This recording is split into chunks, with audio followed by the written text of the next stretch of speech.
12 जून 2025 की दोपहर करीब 11 बजे एयर इंडिया का बोइंग 787 प्लेन अहमदाबाद से लंदन जाने की तैयारी कर रहा था। इस प्लेन में कुल 230 यात्री थे, जिनके साथ थे एयर इंडिया के 2 पायलट्स और 10 क्रू मेंबर्स। करीब 1:37 पर यह प्लेन रनवे पर दौड़ना शुरू करता है। मौसम साफ था, विजिबिलिटी भी अच्छी थी, लेकिन यह प्लेन हवा में 625 फीट ऊपर ही पहुंचा था कि प्लेन ने ऊपर बढ़ना बंद कर दिया। टेक ऑफ के मात्र 17 सेकंड के बाद ही यह प्लेन नीचे गिरने लगता है। कुछ ही सेकंड में भीतर पायलट ने एयर ट्रैफिक कंट्रोल यानी एटीएस से कहते हुए कहा कि थ्रस्ट नहीं मिल रहा है, हम गिर रहे हैं।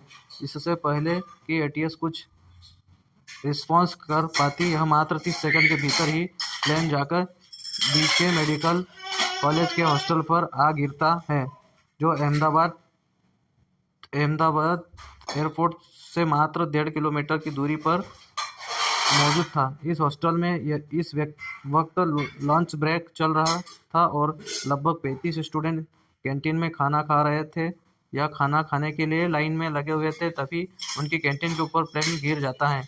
कोई कुछ समझ पाता कि कुछ सेकंड के भीतर ही एक तेज धमाका होता। किसी के हाथ में खाने से भरी चम्मच थी तो किसी के सामने खाने की पूरी प्लेट रखी थी। एक पल के अंदर पूरा दृश्य बदल गया। इस प्लेन क्रैश में एक पैसेंजर को छोड़कर सभी पैसेंजर्स, पायलट और क्रू मेंबर की दुखद मौत हो जाती है।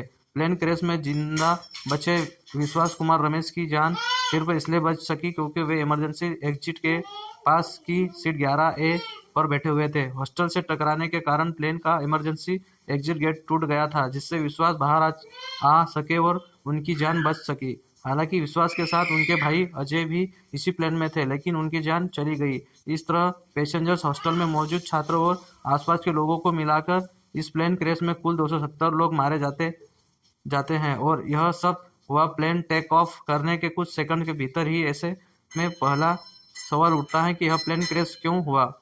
क्या इस प्लेन क्रैश को होने से बचाया जा सकता था? आखिर इन 270 लोगों की मौत का जिम्मेदार कौन है? क्या एयर इंडिया ने कोई बड़ी चूक की थी या सरकार की तरफ से कोई कमी रह गई थी? आखिर गलती कहाँ रही जिसके कारण मात्र 30 सेकंड के भीतर एक प्लेन क्रैश कर जाता? इंडिया का यह प्लेन अमेरिका कंपनी बोइंग से खरीदे 787 ड्रीमलाइनर प्लेन्स के भेड़े में से एक था। एक प्लेन को उड़ने के लिए इतनी लिफ्ट जनरेट करनी पड़ती है कि ग्रेविटी से पार कर सके। इतना थ्रस्ट जनरेट करना पड़ता है कि वह हवा में दबाव को मात दे सके, जिसे ड्रैग कहा जाता है। यह दोनों चीजें होने पर ही एक प्लेन हवा में उड़ पाता है। लेकिन कुछ एक्सपर्ट को लगता है कि अहमदाबाद प्लेन क्रैश मामले में एयर इंडिया का यह प्लेन दोनों काम नहीं कर पाया था। जब एक प्लेन टेक ऑफ करता है तो उसके विंग फ्लैप्स खुल जाते हैं, जिससे ज़्यादा सरफेस एरिया बनता है और ज़्यादा लिफ्ट क्रेस्ट होती है और प्लेन को हवा में उड़ने में आसानी होती है। लेकिन यह कुछ एक्सपर्ट का कहना है कि इस प्लेन के विंग फ्लैप्स खुले ही नहीं थे। लेकिन क्यों नहीं खुले थे, इसका कारण अभी साफ नहीं कि क्या पायलट्स ने ऐसा नहीं किया था या वे पायलट किसी मैकेनिकल फेलियर के कारण ऐसा नहीं कर पाए थे। अहमदाबाद प्लेन क्रैश के वीडियो को देखने पर पता चलता है कि प्लेन के लैंडिंग गिब्स भी खुले हुए थे, यानी पहिए भी अभी बाहर निकले हुए थे, जो नहीं होना चाहिए था।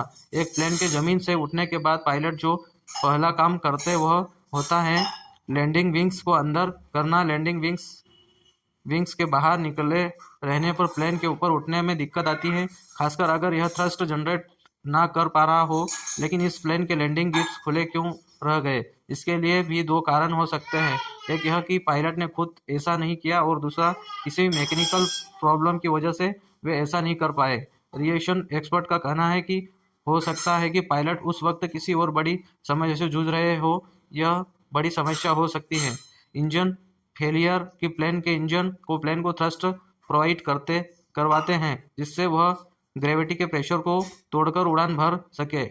एयर इंडिया के पायलट ने भी क्रैश से पहले थ्रस्ट जनरेट ना होने की बात कही।